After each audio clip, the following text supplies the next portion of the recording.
자, 이번 시간에는 시조 이어서 하도록 하겠습니다. 자, 13.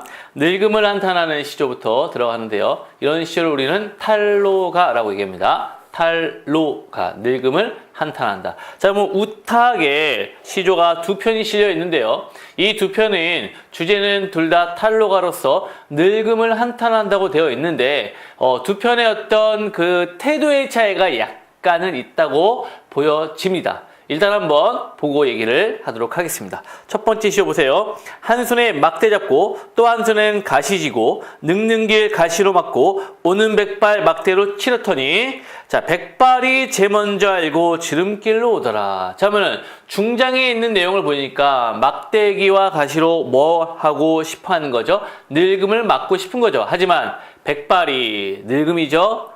먼저 알고 지름길로 왔다는 건 늙음을 막을 수 없다라는 거죠. 어쩔 수 없는 현실에 대한 한탄이 되는 겁니다.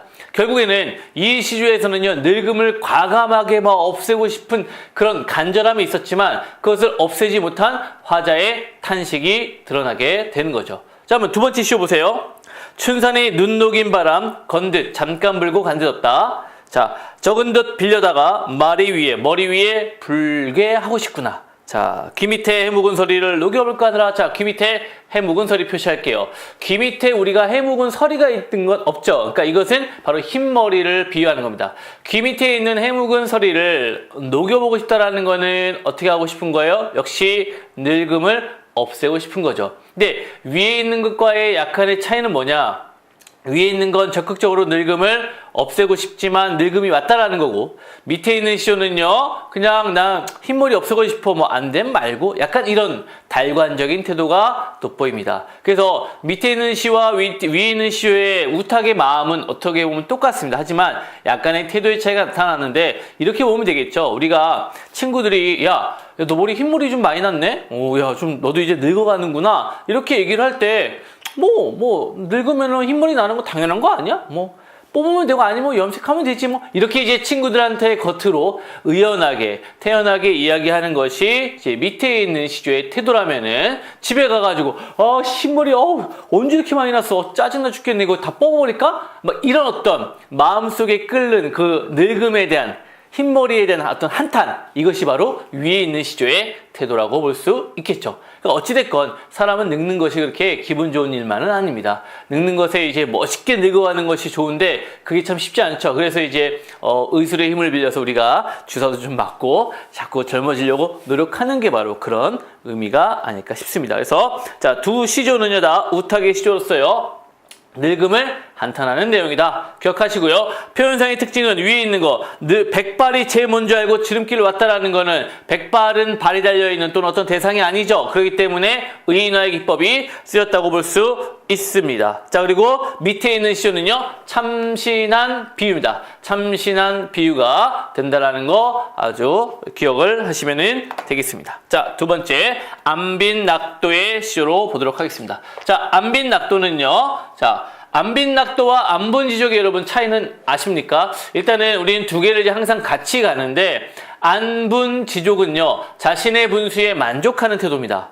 그리고 안빈낙도는 가난하지만 그 상황을 만족하는 태도입니다. 그러니까 안분지족 안에 안빈낙도는 어찌 보면 포함된다고 할 수 있지만 모든 안분지족이 안빈낙도는 아니라는 거죠. 왜? 꼭 안분지족이 가난해야만 만족하는 걸 안분지족을 하지 않습니다. 현재 자신의 처질에 만족하는 태도를 안분지족이라고 합니다. 그러니까 여기서는 안빈낙도이기 때문에 약간 가난함이 들어가 있겠죠. 자, 보세요. 10년을 경영하여 초려삼간 전에 초려삼간 표시할게요. 이게 초려삼간, 초가삼간을 얘기합니다. 이게 가난을 상징하는 거죠. 그래서 방 3칸짜리, 지금이야 방 3칸이면 어느 정도 사는 집이지만 옛날 초가집의 방 3칸은 아주 그냥 우스웠죠. 자, 그래서 가난한 집을 상징하는 겁니다. 나 한 칸, 달 한 칸, 청풍 한 칸 맞춰두고, 자, 나, 달, 청풍 동그라미 치세요. 그러면 이미 방 3칸에 다 찼죠. 그러니까 강사는 드릴 데 없으니 둘러두고 보리라.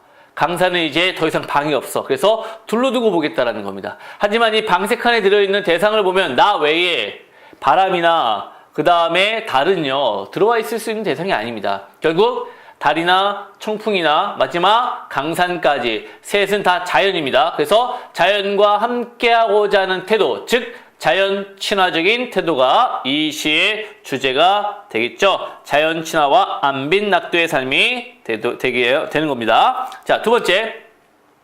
두루산 양단수를 옛날에 듣고 이제 보니, 자, 두루산은 지금의 지리산을 얘기합니다. 지리산의 양단수를 옛날엔 듣고요, 이제 와서 보는 겁니다. 지금 지리산에 와 있죠. 도왔던 맑은 물에 산형조차 잠겼으라. 도왔던 맑은 물에 산 그림자가 잠겼구나. 아이야, 무릉이 어디요? 나는 여기인가노라 하면서 이제 자연을 예찬하면서 여기에서 살아가겠다라는, 여기는 이제 안분지족적 삶의 태도로 보는 게 더 맞습니다. 여기 가난하다는 어떤 근거라기보다는요, 이제 자연에 들어와 살겠다는, 그 만족하며 살겠다는 안분지족적 삶의 태도로 볼 수가 있겠습니다. 조식이라는 사람이 70이 다 되어서 이제 정계를 은퇴하고 지리산에 들어와서 자연을 예찬하는 그런 내용의 시조가 됩니다. 자, 여기서 이제 제가 한 가지 그 특징을 하나 알려드릴게요. 자, 이 시조에서도 나타나지만 물이라는 소재가 나옵니다. 그리고 이 물에 도화가 떠내려옵니다. 도화는 복숭아꽃이죠. 자, 여기에 도화라는 것이든지 또는 그냥 단순하게 꽃이라는 소재가 나와도 됩니다. 물에 꽃이 떠내려온다. 그 물이 흘러내려온 것이 어디냐? 무릉도원이에요. 무릉도원. 무조건 이게 나오게 돼 있습니다. 무릉도원에서 물이 흘러내려오는데 거기에 도화가 떠내려온다. 이게 무릉도원이에요. 근데 이 무릉도원은 우리가 뭐라 그러죠? 이상향이라고 합니다. 그렇죠? 이상향이라고 그러는데 사실 이 이상향이 현실에 존재하는 건 아니잖아요. 근데 그건 현실에 존재하는 공간입니다. 현실에 존재하는 공간을 우리가 이상향이라고 하는 것은 그만큼 이상향이라고 느껴질 만큼 어떻다? 그렇죠. 아름답다는 거죠. 그래서 이거는 무조건 이렇게 해석하면 돼요. 자연의 아름다움, 이겁니다. 자, 무릉도원이 나왔다. 이건 이상향이지만 자연의 아름다움, 즉 뛰어난 자연을 예찬하는 거다. 이렇게 생각하시면 되는 겁니다. 아시겠죠? 그래서 무릉도원은 자연의 아름다움, 이상향을 뜻하는 거 이제 이해를 하시면 되겠습니다. 자, 그 다음 작품 볼게요.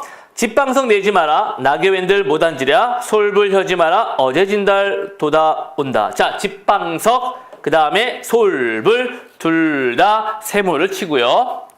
낙엽, 진달, 달, 동그라미 칠게요. 자, 여기서 이제 세모와 동그라미의 차이가 바로 뭐였습니까?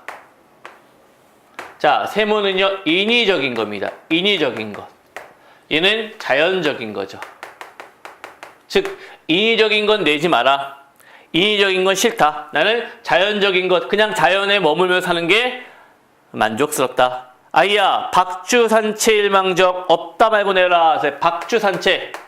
이 박주산채가 산나물이고요. 한 잔의 술이죠. 그러니까 박주산채 일망적 없다 말고 내어라는 건 보잘것없는 음식이에요. 이건 소박한 음식을 얘기합니다. 항상. 소박한 음식.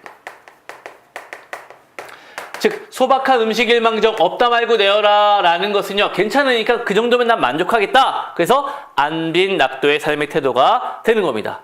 어떤 인위적인 거 다 필요 없고 자연과 더불어서 자연의 불빛과 그 다음에 자연의 어떤 방석과 그 다음에 적당한 음식만 있으면 난 만족하면 살겠다. 이게 바로 안빈 낙도의 삶의 태도가 되겠죠. 그래서 이제 박주산채는 소박한 음식을 대표하는 소재입니다. 항상 소박한 음식 그리고 가난함을 상징한다. 꼭 기억을 하시고요. 인위적인 것과 자연적인 것에 대조적 기법이 쓰였다. 이것도 기억을 하시면 되겠습니다. 그 다음에 자, 솔불 혀지 마라 할 때 혀다 지난번에 한번 배웠죠. 혀다의 네 가지 뜻 다시 한번 떠올려 볼까요? 첫 번째, 불을 켜다. 그렇죠? 숫자를 세다, 바람을 쐬다, 악기를 연주하다. 총 네 가지였습니다. 이 네 가지 중에 여기서 솔, 불이니까 불을 켜다 이 뜻입니다. 알겠죠? 솔불 켜지 마라. 이거는 여기서는 켜다. 솔불, 불을 켜다 이런 뜻입니다. 그래서 역시 자연 친화적인 태도와 함께 안빈 낙도의 삶을 드러내고 있습니다. 자, 그 다음 작품입니다. 말 없는 청산이요, 태 없는 유수로다. 값 없는 청풍이요, 임자 없는 명월이다. 자, 초장, 중장이 대구를 이루고 있네요. 자, 그 다음에 청산, 유수, 청풍, 명월 동그라미 칠게요. 자, 이거를 뭐 우리가 굳이 해석할 필요는 없습니다. 뭐라고 해놓으면 됩니까? 그렇죠. 이건 자연입니다. 자연이죠. 자, 이 중에 병 없는 이 몸이 분별 없이, 뭘 분별 없이? 구분하지 않고 늙으리라. 즉, 자연과 함께 늙어가겠다라는 태도죠. 그래서 역시 자연 친화 무라일체의 태도가 되는 시조입니다. 자연 친화 무라일체. 그 다음에 대구의 기법이 사용되었고요. 그쵸? 자, 그 다음 작품으로 바로 갈게요. 이제 취흥을 노래한 시조입니다. 15번은 취흥을 노래한 시조가 됩니다. 여기서 이제 취흥이라는 것은 일단은 취한 흥치라는 뜻이죠. 그럼 뭘 먹고 취했을까요? 당연히 술이 나오겠죠. 그래서 술을 먹고 취한 흥치이기 때문에 다른 말로 이거는 이제 풍류라고 해도 됩니다. 알겠죠? 풍류의 시조를 우리가 이제 배워보도록 하겠습니다. 한 잔 먹새 그려, 또 한 잔 먹새 그려, 꽃 꺾어, 산 놓고, 무진 먹새 그려. 자, A, B, A 구조를 취하고 있고요. 이건 이제 정철의 권주가라고도 얘기합니다. 즉, 술을 권하는 노래죠. 한 잔 먹새 그려, 또 한 잔 먹새 그려. 그 다음에 여기 표시할게요. 꽃 꺾어, 산 놓고. 꽃 꺾어, 산 놓고. 이게 이제 그 상춘곡에서 영향을 받은 부분이라고 볼 수 있어요. 꽃나무 가지 꺾어 수 놓고 먹으리라 라는 표현이 나옵니다. 상춘곡에서. 좀 이따 배우겠지만요. 그건 이제 고려시대 작품이고 이 작품이 이제 조선시대 작품이기 때문에 거기에 영향을 받았다고 보면 됩니다. 자, 이게 뭐냐면은요. 꽃 꺾어 산 놓고는 꽃나무 가지를 꺾어서요. 산, 숫자를 세면서 먹겠다는 거죠. 우리도 보면은 술집에 가면은 절대 하지 말아야 될, 그러니까 술집 주인이 절대 하지 말아야 될 금기사항이 하나 있답니다. 그건 바로 뭐냐? 술병을 치우지 않는 겁니다. 주변에 안주나 어떤 이런 것들은 치우더라도요. 술병, 빈병만큼은 절대 치우지 않는답니다. 왜냐? 그 빈병을 치우지 말아야지. 왜냐면 술 취한 사람들이 자기들이 몇 병을 마신지 모르기 때문에 나중에 나 2병밖에 안 마셨는데 이게 몇 병이 뭐야 이게 이렇게 된다는 거예요. 그래서 그 병을 치우지 않는다는 거예요. 저기 보세요. 5병 마셨잖아요. 내가 그렇게 많이 마셨어? 이렇게 된다는 겁니다. 그러니까 이 사람들도 이제 자기들의 주량을 알기 때문에 옛날에는 병으로 마시는 게 아니라 이렇게 항아리에서 이렇게 한 잔씩 떠서 마시기 때문에 자기가 몇 잔 마신지 모른다는 거예요. 그래서 그거를 이제 꽃나무 가지를 꺾는 겁니다. 한 잔 마실 때마다 가지를 꺾어서 놓고 한 잔 마시고 또 가지를 꺾어서 놓고 한 잔 마시고 내가 벌써 5잔 마셨네. 이미 많이 취했네.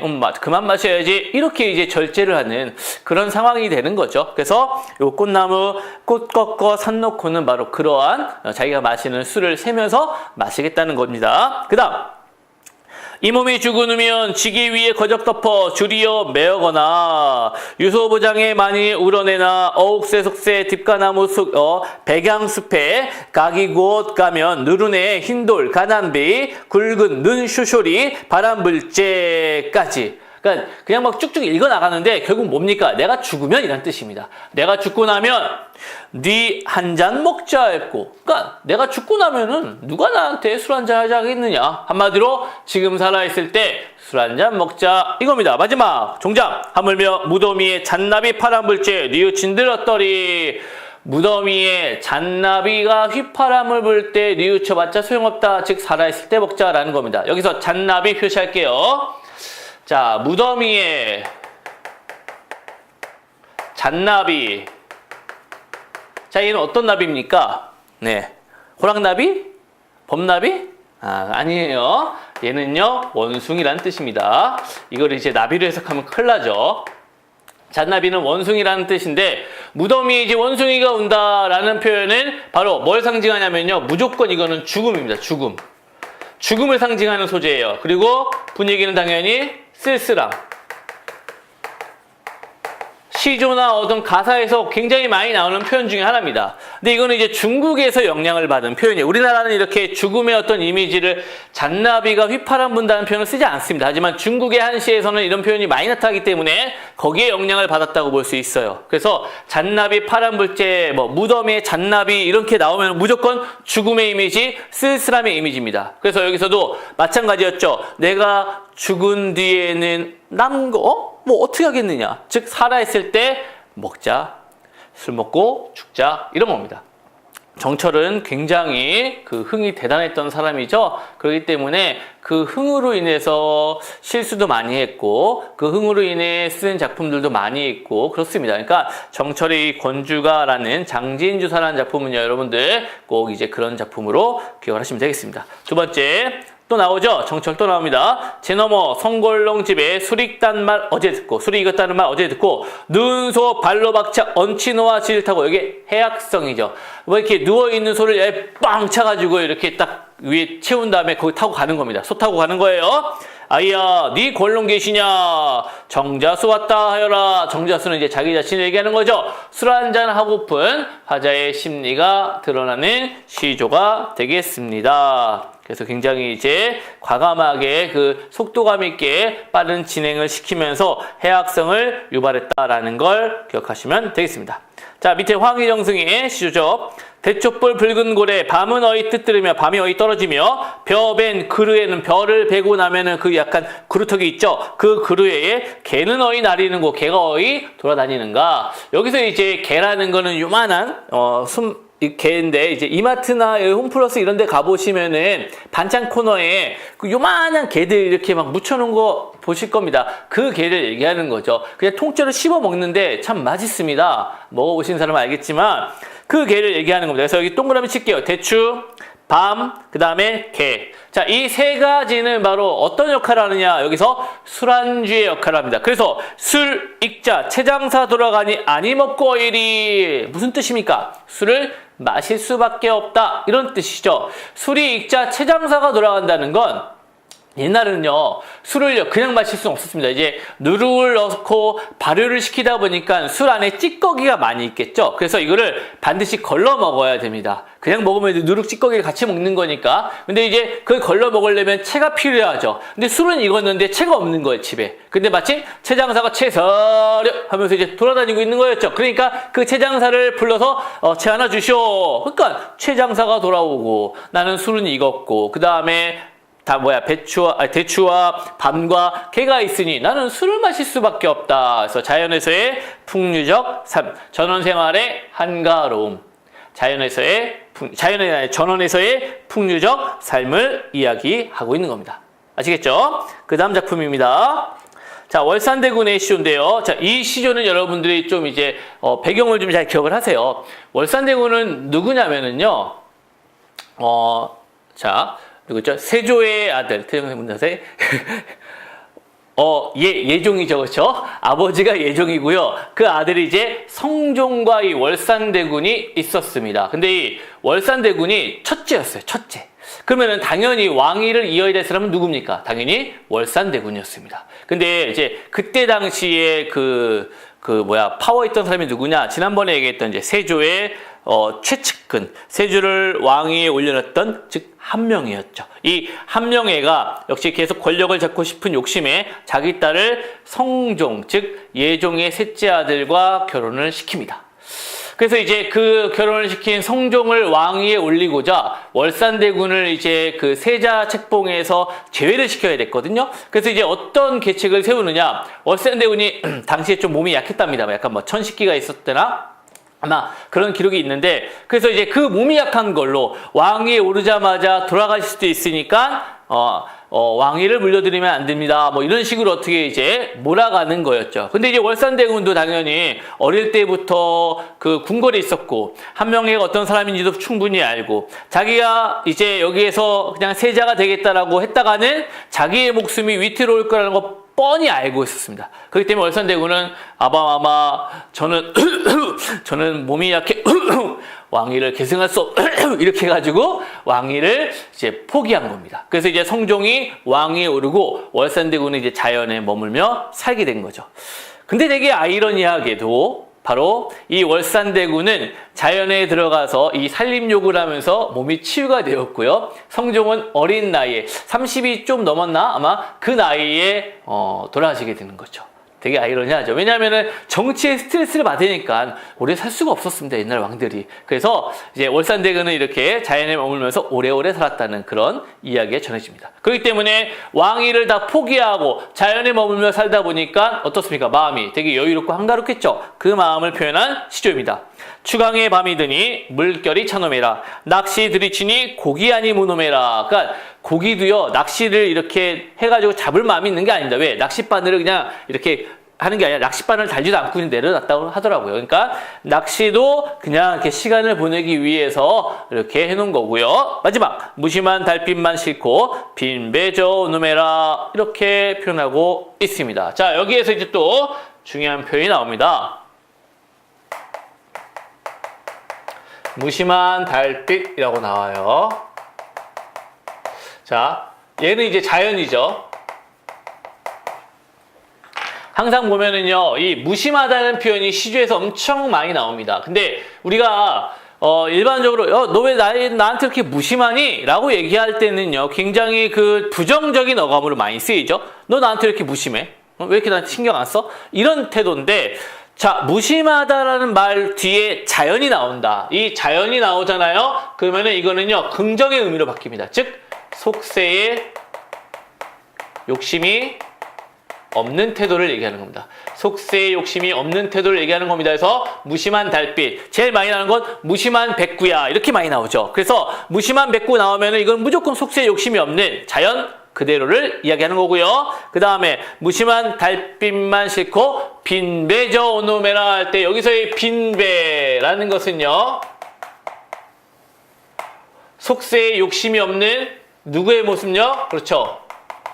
화자의 심리를 드러내는 객관적 상관물이 됩니다. 속세에 욕심이 없는 화자의 심리를 드러내는 객관적 상관물. 아시겠습니까? 자, 이런 빈배와 유사한 게, 자, 송리인곡에서 빈배가 있죠? 사공은 어디 가고 빈배만 남았느냐, 이렇게 나옵니다. 그때 송리인곡에서의 빈배는 바로 외로움을 뜻합니다. 외로움. 화자 혼자 있는 외로움. 근데 여기는 욕심이 없는 화자의 심리. 그러니까 같은 빈배지만 어떻습니까? 그 문맥상 의미에 따라 심리가 굉장히 다릅니다. 그래서 이런 것, 같은 빈배지만 심리가 차이가 난다라는 것도 기억을 하십시오. 그래서 자연이 나올 때는 무심하다라고 나올 때는요, 바로 속세에 욕심이 없다, 이렇게 기억을 하시면 되겠습니다. 자, 그 다음 작품은 가겠습니다. 자, 산천에 눈이 오니 돌길이 묻혔세라. 시비를 열지 마라. 날 찾으리 네 시리. 밤중만 일편명월이 기벗인가 하노라. 자, 산천에 눈이 왔어요. 돌길이 묻혔습니다. 돌길 표시할게요.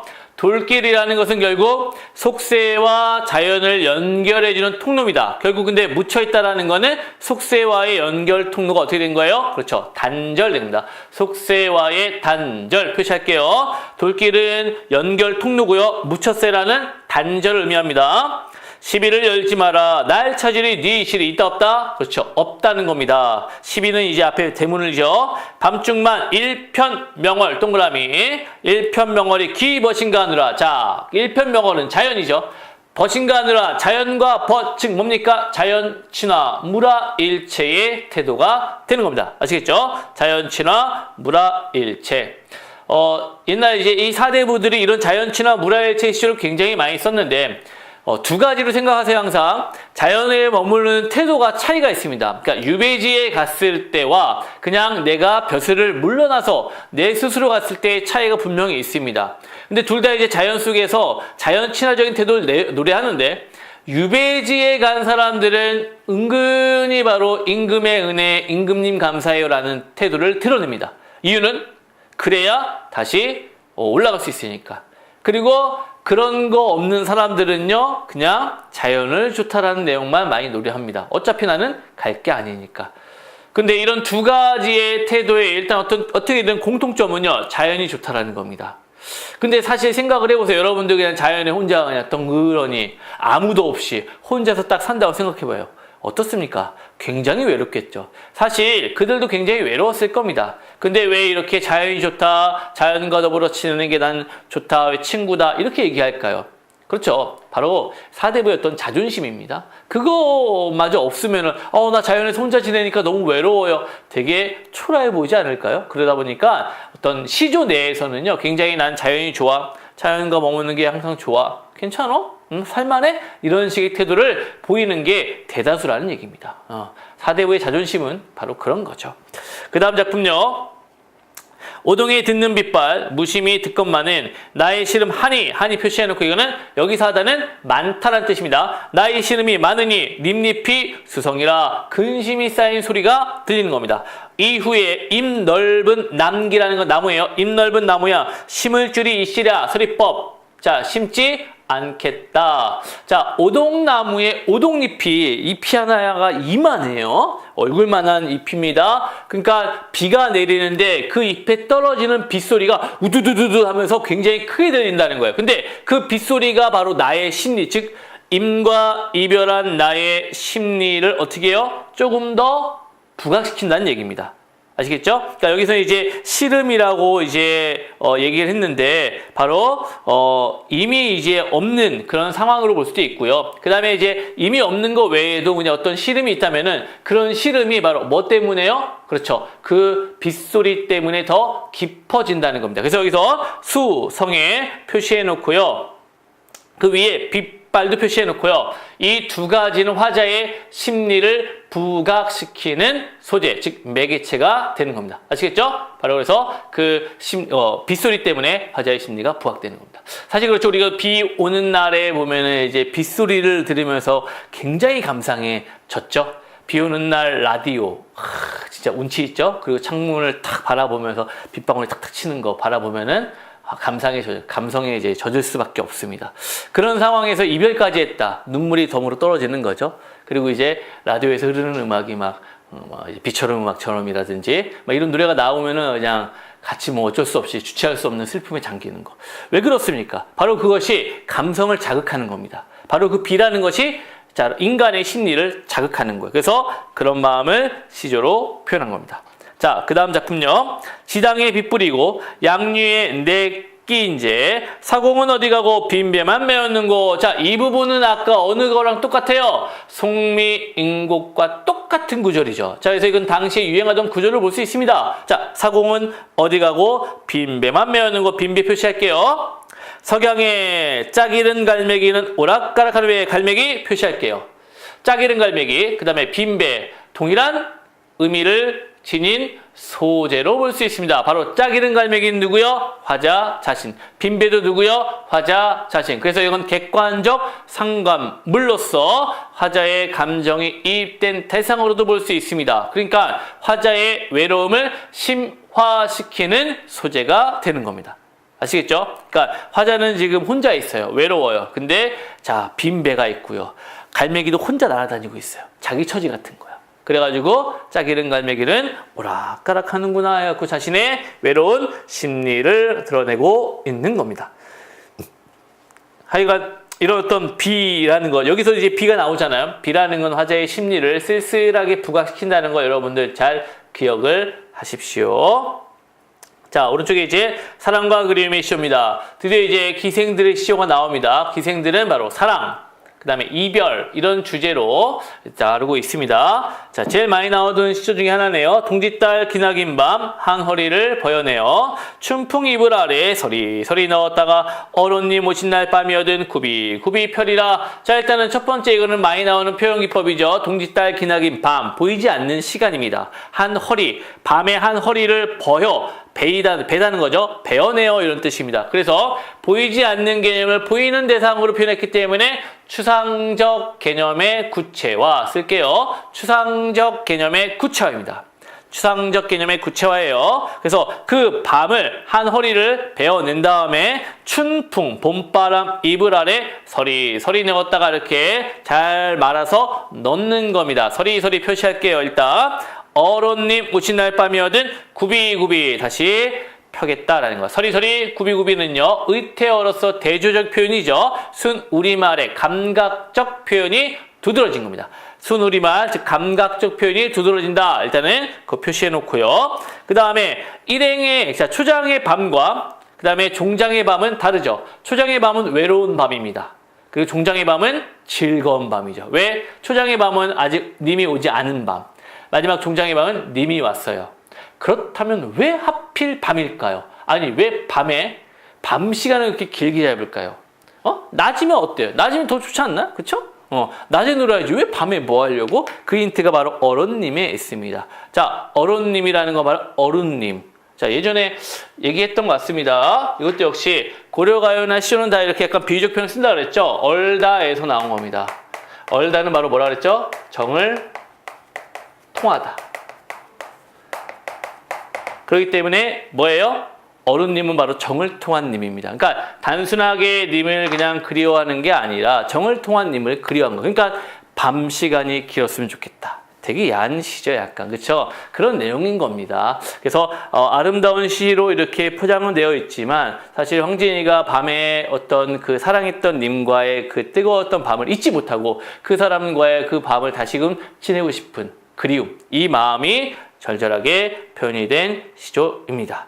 물론 이제 밑에 작품의 해제를 보면은 서경덕의 죽음을 이제 애도하여 지었다, 뭐 이런 표현으로도 나와 있는데, 일단은 뭐 그런 거는 이제 약간 좋게 포장할 수도 있는 거고요. 어찌됐건 그 뜨거웠던 밤을 이렇게 표현했다라고도 얘기를 합니다. 그러니까 이거는 다 이견들이 있기 때문에 여러분들이 잘 이해하시면 되고요. 겉으로 드러난 의미로만 본다면 결국 어떤 시조라고요? 그렇죠. 바로 이제 사랑했던 님과 아주 오랜 시간을 밤에 보내고 싶다라는 심리로 이해하면 되겠습니다. 자, 두 번째 황진이 또 시조입니다. 어저 내일이여 그리울 줄을 모르던가 그리워할 줄을 몰랐던가 이 뜻입니다. 이시라 하면 가랴마는 제구태여 표시할게요. 보내고 그리는 정은 나도 몰라노라. 자, 제구태여는 여기서 뭐라고 얘기하냐면요, 행간걸침이라고 합니다. 행간걸침 표시할게요. 제구태여는 행간걸침. 즉 이것은요, 앞에도 걸릴 수 있고 뒤에도 걸릴 수 있다는 얘기입니다. 제구태여가 앞에 걸린다면은요, 보세요. 있으라 하다면 제구태여 가랴마는 이겁니다. 그래서 도치법이 쓰인 게 되는 거고요. 제구태여가 될 때 제는 누가 됩니까? 바로 님이 되는 거겠죠. 있어, 가지마 하면은 님은 떠나지 않았을 거라는 겁니다. 자신감이죠, 완전히. 그쵸? 근데 보내고 그리는 정은 나도 몰라. 누가 보낸 거야? 바로 화자가 보낸 거죠. 화자가 보내놓고 그리워하는 정은 나도 모르겠다, 이런 겁니다. 한마디로 여자가 자기가 차놓고요, 그리워하고 있는 거예요.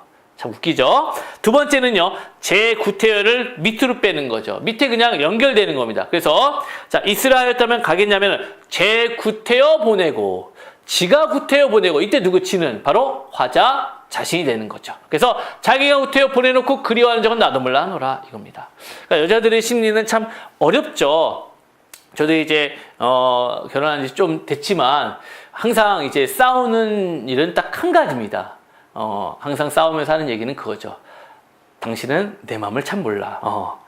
나는 안다고 생각해서 이런 표현을 하고 이런 식으로 행동을 하는데 항상 내 마음을 몰라. 어떻게 넌 그렇게 모르니? 그럼 이제 저는 대답하는 게 뭡니까? 너도 내 마음을 잘 몰라.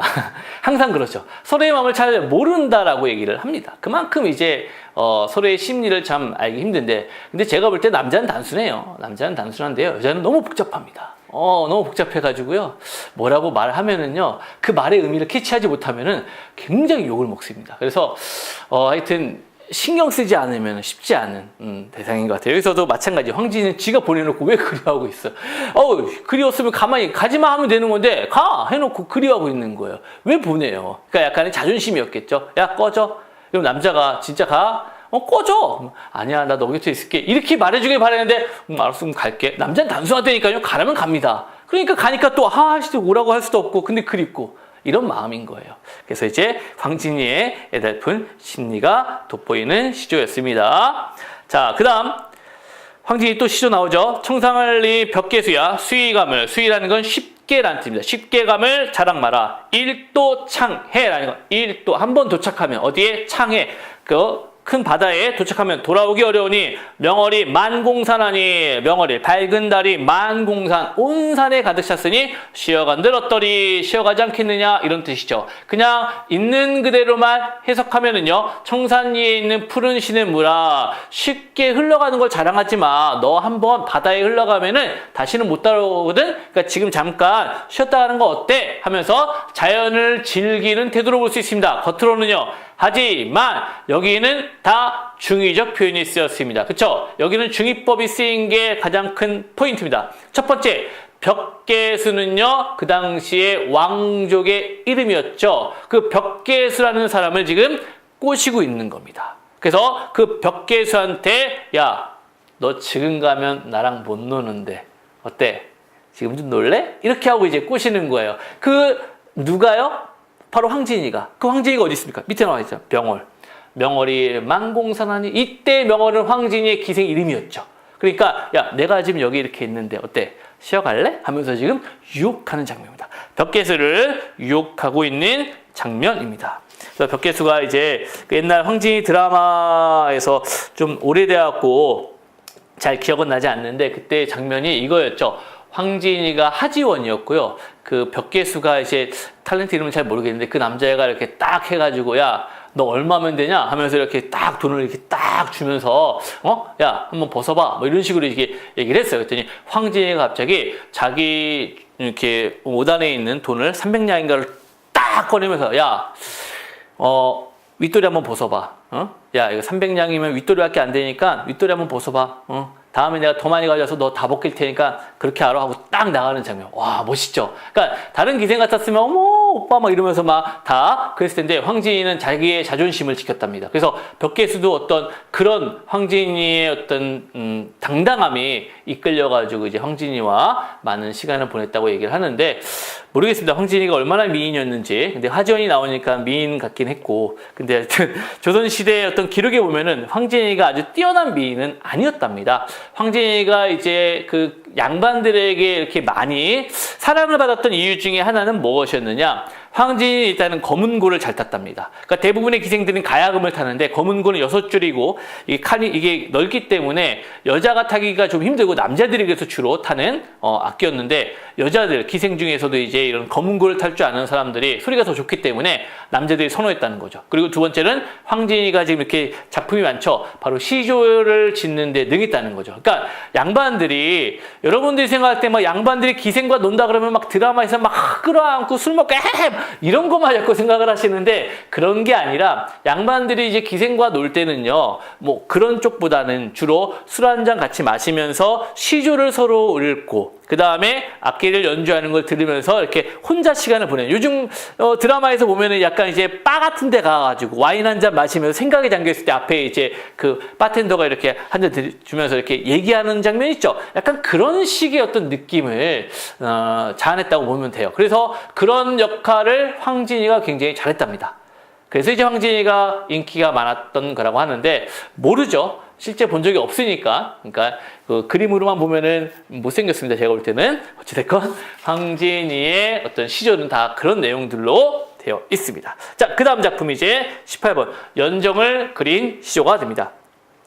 이화의 월백하고 은한이 성경인지 일지춘심을 자귀야 아렴하는 다정도병인 향하여 잠 못 들어 하노라. 자, 이화, 월백, 은한 표시할게요. 이화라는 건 백꽃을 얘기합니다. 이화여대 그 이화랑 똑같습니다. 백꽃이에요. 그러니까 봄을 상징하는 거고요. 그 다음에 월백, 흰 달이고요. 그 다음에 은하는 은하수입니다. 자, 세 가지의 시어의 공통점은 바로 흰색이라는 시각적 이미지가 되는 겁니다. 그 다음에 일지 춘심할 때 춘심 동그라미 별표 여기에서 핵심 시어입니다. 춘심이라는 건 바로 봄 마음이라는 거죠. 한 가지 일지라는 건 한 가지의 봄 마음이 자귀야 알려마는 자 청각적 심상입니다. 자귀는 이제 접동새 밤에 오는 새죠. 다정도 병인 향하여 잠 못 들어 하노라 이렇게 되어 있습니다. 화자는 지금 뭐냐면은요 굉장히 복잡한 심리가 있죠. 여기서 다정이라는 게 많은 정, 많은 감정, 복잡한 심리를 얘기하는 거예요. 우리 왜 가끔씩 잠 못 들 때 있죠. 여러 가지 생각 때문에. 그래서 이 시조의 주제는 그냥 이렇게 쓰면 돼요. 봄의 애상감. 봄 타는 거예요. 봄 타는 거. 봄에 막 이 생각 저 생각하면서 막 이렇게 봄 타는 겁니다. 그때 이제 이 심리를 또 부각시킨 게 바로 뭐였냐? 자규, 즉 접동새. 밤에 새가 울면 또 어때요? 뭐 이렇게 뻑꾹 뭐 이렇게 뻑꾹 접동 뭐 이렇게 울면은 이렇게 심리가 더욱더 부각됐잖아요. 자규라는 새는요. 여러분 이제 또 이것도 기억을 해놓으세요. 많이 나오니까요. 자규는요. 귀촉도입니다. 그리고 접동새고요. 그리고 소척새예요. 그리고 두견입니다. 이 5새는요. 다 똑같은 애들이에요. 얘네들이 이제 나왔을 때는요. 2가지를 기억하세요. 첫 번째는 시간적 배경. 밤이라는 시간적 배경을 나타낼 때입니다. 두 번째는 한의 정서입니다. 한의 정서. 이 2가지를 나타낼 때 이 5개의 새들이 나타납니다. 그래서 많이 나타나는 새들이 이제 자규, 귀촉도, 접동새, 두견, 소쩍새는 이제 그렇게 많이 나타나진 않고요. 이 시어들이 많이 나타납니다. 뭐 나온 김에 얘기를 하면은요. 자규 예전에 얘기했던 것 같긴 한데, 자, 그 총나라의 망제라는 왕이 있었습니다. 사냥을 좋아했고요. 사냥을 하러 나갔다가 어느 날 그 강에 떠내려오는 시체를 발견하죠. 그걸 건져 올렸더니 그 시체가 갑자기 벌떡 일어납니다. 그래서 넌 누구냐? 그래서 전 A라 옵니다. 그래? 그럼 너 내 밑에서 일을 해라 하고 이제 일을 시켰더니 일을 굉장히 잘하죠. 그래서 A한테 모든 일을 맡기고 망제는 매일 사냥하러 나갑니다. 그래서 이제 A가 딱 봤더니 이 망제가 바보예요, 바보. 그래서 모든 신하들을 자기 편으로 만들고 망제에게 있어서의 충신들은 하나씩 제거를 하기 시작합니다. 그래서 이제 모든 신하들이 자기 편이 되었을 때 망제를 데리고 이웃나라에 사냥을 하러 나가죠. 사냥을 좋아하니까. 그래서 사람 키보다 큰 갈대밭에 망제를 딱 이렇게 가운데에 앉혀놓고 여기서 활을 땡기고 계시면 이제 동물들을 몰아올 테니까 그냥 잡기만 하십시오. 그거 재밌겠다. 그래서 몰아오느라고 이제 활을 땡기고 있는데 안 왔다는 거죠. 밤이 되었습니다. 그때서야 느꼈죠. 속았구나. 근데 남의 나라고 사람 키보다 높은 갈대밭이니까 막 나오려고 돌아다니는데 거기서 그냥 뱅글뱅글 도는 거죠. 그렇게 3일 밤낮을 뱅글뱅글 돌다가 죽은 거죠. 그 죽은 영혼이 원혼이 새가 되어서 날아갑니다. 그리고 그 새가 외치죠. 나 총나라로 돌아갈래! 귀촉. 그래서 귀촉 하다가 피를 토합니다. 그래서 그 피가 뿅 떨어져가지고 하얀 꽃에 물들죠. 그래서 그 꽃이 진달래꽃. 그래서 이 귀촉도라는 이 이름이 바로 총나라로 돌아가겠다는 그 뜻이에요. 그래서 이 새가 뿅 해가지고 나타났던 그 꽃이 바로 진달래꽃이라고 했죠. 그래서 우리는 두견화를 진달래꽃이라고 얘기를 하는 겁니다. 그 어때요? 굉장히 한이 담겨 있겠죠? 그래서 한을 상징하는 겁니다. 다 그거예요. 접동새는 또 설화가 따로 있어요. 이거 접동새 설화. 김소월의 접동새 보면 알죠? 누이가 이제 그 계모에 의해 살해가 돼가지고 그 누이가 이제 장롱에서 불타서 죽어서 이제 새가 되잖아요. 그러니까 그 계모를 무서워서 밤에만 와갖고 동생들을 살펴본다는 그 이야기. 그러니까 얘네들은 다 한과 밤에 운다라는 공통점이 있다는 겁니다. 자, 그렇게 기억하시면은 봄의 예상감의 어떤 소재로서 적절하다는 걸 알 수 있겠죠? 네, 그렇습니다. 자, 옆에 볼게요. 이와우 흙뿌릴지 울며 잡고 이별하니 추풍낙엽에 젖어날 생각인가? 이와우 추풍 표시할게요. 이와우는 이제 백꽃 비하여서 비유적 표현이죠. 백꽃이 떨어질 때니까 봄입니다. 이별했습니다. 추풍낙엽 가을이죠. 젖어날 생각인가? 자, 이별의 시간이 6개월 이상 지난 겁니다.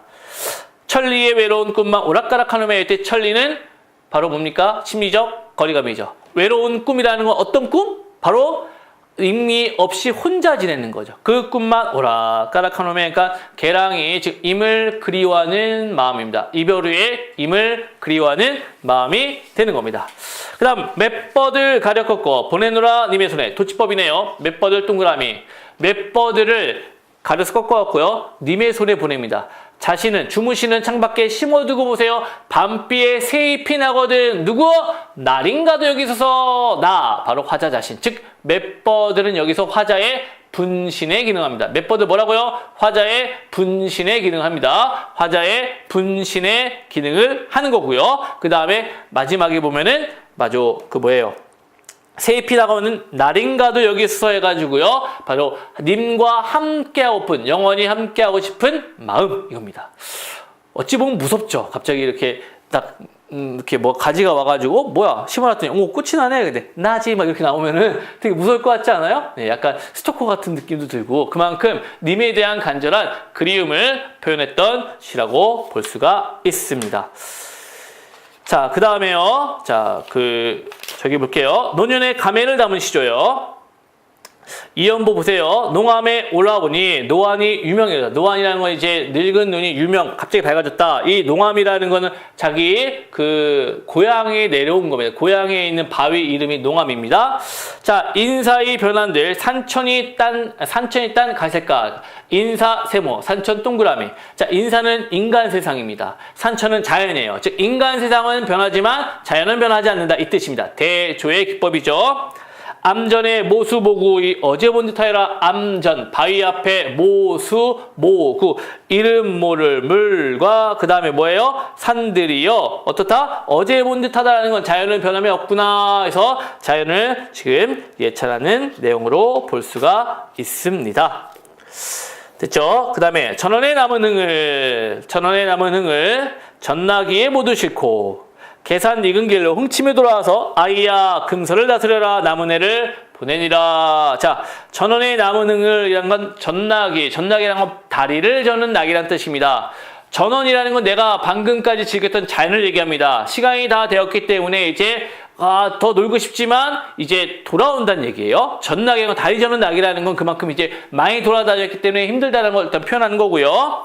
계산 익은 길로 흥침에 돌아와서 아이야 금서라는 거는 자 검은고와 책 다스려라 남은 해 표시요. 얘는 이제 두 가지 의미로 쓰입니다. 첫 번째는 지금 이제 늦은 오후기 때문에 이제 돌아왔으니까 남아있는 해라는 남은 시간, 오후 시간을 얘기하는 거고요. 두 번째, 남은 해는 세월을 탑니다. 그래서 남은 세월을 보내겠다. 두 가지 의미로 해석이 되는 거죠. 그리고 자연과 함께 놀다가 집에 와서 남은 시간은 검은고 연주하며 책 읽으며 보내겠다. 이런 삶의 태도를 보내고 있습니다.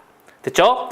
자, 마지막 거기 보면은 이제 기타가 나오는데요. 자, 이 기타의 시부터는 저희가 잠시 뒤에 다시 연결해서 하도록 하겠습니다. 자, 잠시 뒤에 뵙겠습니다.